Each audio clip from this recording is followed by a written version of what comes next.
वाहिनीमध्ये तुम्हा सर्वांचं स्वागत। पाहूयात आजच्या ठळक घडामोडी। भाद्रपद महिन्यातील गणेशोत्सवापाठोपाठ आता माघ महिन्यातही गणेश जयंती धूमधडक्यात साजरी करण्याचे प्रस्त गेल्या काही वर्षांपासून वाढलंय।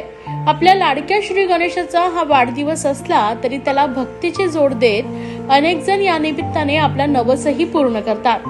म्हणूनच यंदाही ठाणे पोलीस आयुक्तालय हद्दीमध्ये 1776 श्रींच्या मूर्तीची प्राण प्रतिष्ठापना 13 फेब्रुवारीला होणार आहे। तर मोठमोठे आकर्षक मंडप उभारत 149 सार्वजनिक मंडळेही श्रींच्या स्वागतासाठी सज्ज होत आहेत। विशेष म्हणजे लोकसभा निवडणुकीच्या पार्श्वभूमीवर यंदा सर्वच राजकीय पक्षांनी गणेश मंडळांना भरभरून दान दिल्यामुळे यावर्षीचा सोहळा हा दिमागदार होणार आहे।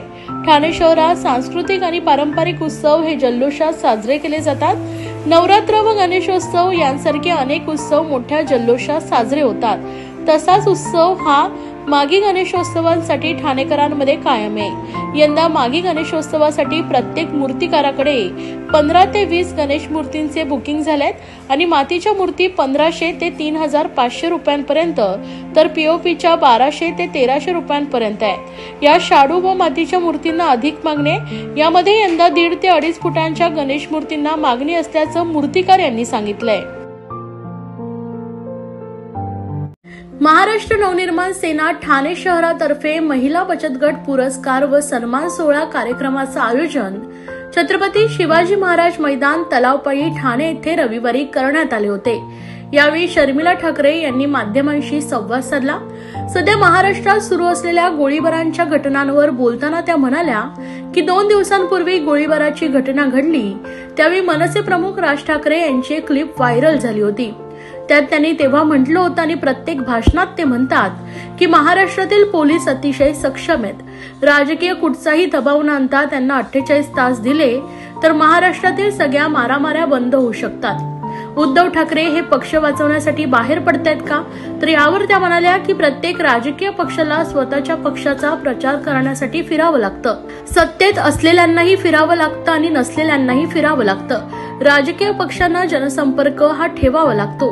त्यामुळे इथे पक्ष वाचवण्याचा प्रश्न नाही तर प्रत्येकाला पक्ष वाढवण्यासाठी फिरावं लागतं असं मत त्यांनी व्यक्त केलं। 2 दिवसापूर्वी जेव्हा हा हिंसाचार झाला त्या दिवशी राजसाहेबांची एक क्लिप व्हायरल झाली होती।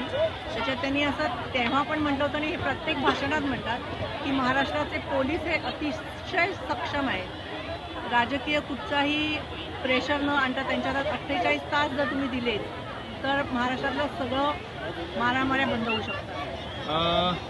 उद्धव ठाकरेंना पुन्हा एकदा राज्यभर फिरावं लागतंय पक्ष वाचवण्यासाठी, काय सांगाल? कशा प्रकारचं पक्ष वाचवण्यासाठी असं म्हणू नका, प्रत्येक राजकीय पक्षाला फिरायलाच लागतं। ते काय फक्त उद्धव ठाकरे फिरत नाही, जे सत्तेत असतात त्यांनाही फिरायला लागतं, जे सत्तेत नसतात त्यांनाही फिरायला लागतं। तुम्हाला लोकांशी संपर्क हा ठेवायलाच लागतो। ते काय पक्ष वाचवायचा प्रश्न नाहीये, प्रत्येकाला पक्ष आपला वाढवण्यासाठी फिरायला लागतो। सर्व नागरिकांना आवाहन करण्यात येत आहे की सध्या डासांमार्फत पसरणाऱ्या डेंग्यू या आजाराचा प्रसार रोखण्यासाठी प्रत्येकाने पुढील प्रमाणे कार्यवाही करावी। डेंग्यू आजार एडिस इजिप्ती हा डास चावल्याने होतो। या डासांची पैदास साचलेल्या किंवा साचवलेल्या स्वच्छ पाण्यामध्ये होते।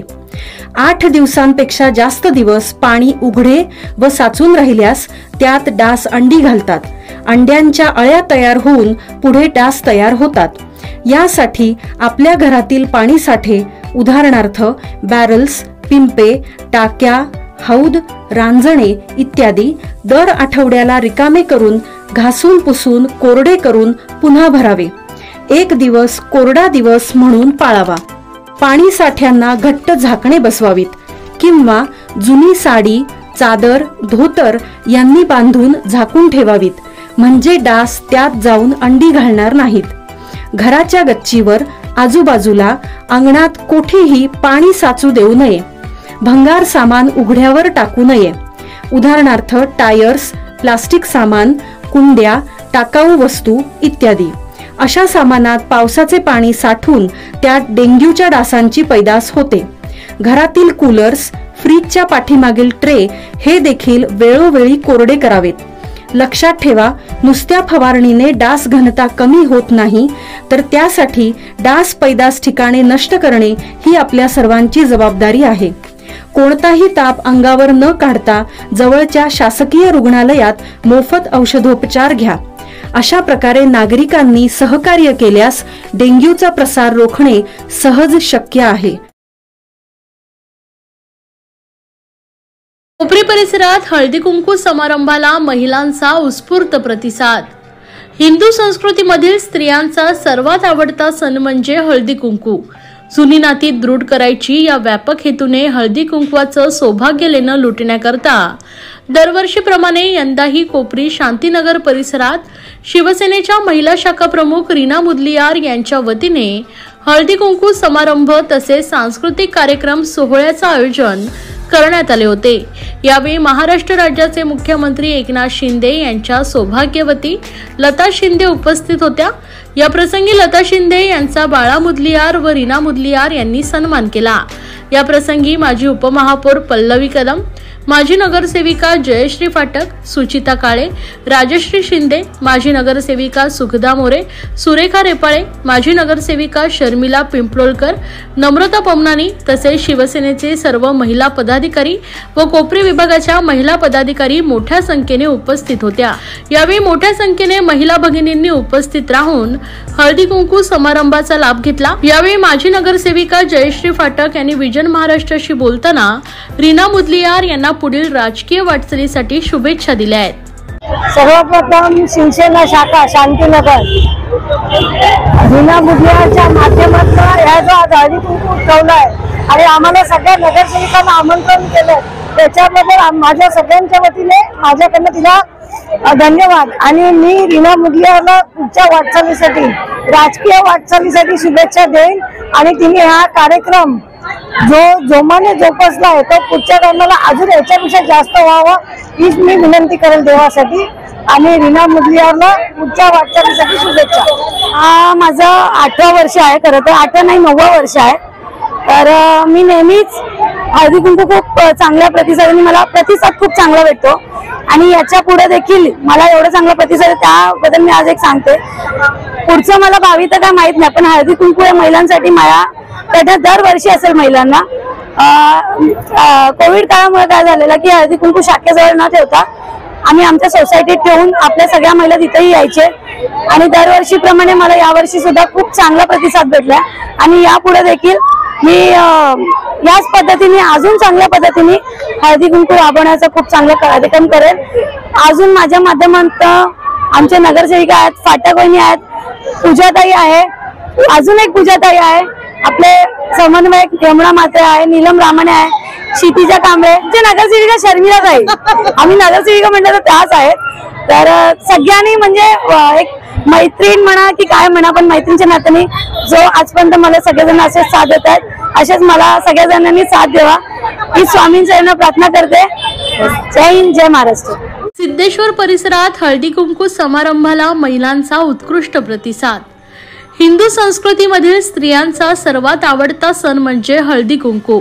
जुनी नाती दृढ करायची व नवी नाती निर्माण करायची या व्यापक हेतूने हळदी कुंकवाचं सौभाग्य लेणं लुटण्याकरता दरवर्षीप्रमाणे यंदाही गोदुताई परुळेकर मैदान सिद्धेश्वर तलाव परिसरात शिवसेना ठाणे जिल्हा शाखा महिला आघाडी व चैत्र गौरी महिला मंडळाच्या वतीनं मकर संक्रांती निमित्त हळदी कुंकू समारंभ व किरण वेहले प्रस्तुत उधळू रंग स्वरांचे या कार्यक्रमाचं आयोजन करण्यात आलं होतं। सहाय्यक पोलीस आयुक्त प्रिया ढाकणे मॅडम यांच्या शुभ हस्ते दीप प्रज्वलन करून या कार्यक्रमाची सुरुवात करण्यात आली। तसेच विभागातील ज्येष्ठ व कर्तृत्ववान महिलांचा सन्मान यावेळी करण्यात आला।